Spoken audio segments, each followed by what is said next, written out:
A když lhám, můj žaludek se kroutí. Nemám co jíst a to mě rmoutí. Se svým pejskem nebudu si už nikdy něžně hrát. Takhle ale nejvíc mám ho rád. Tohle bylo totiž na mě vážně trochu moc. Bez peněz a bez jídla, no tak jsem ho kroc na ochránce zvířat. Fakt nejsem zvědavej, mají plný žaludky, je jim prostě hej. Vejral na mě svejma psíma očima, snad pochopil, že končí, hostina začíná. Hodnej to byl pejsek, však nejsem doma sám, přítulnou krásnou kočičku ještě v bytě mám.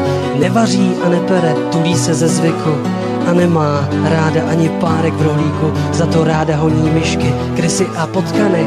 Já mám chuť na ní taky, oh my sweet honey. Teď tě musím chytit, večeří mít chci. Kočička moje sladká, kde pak si?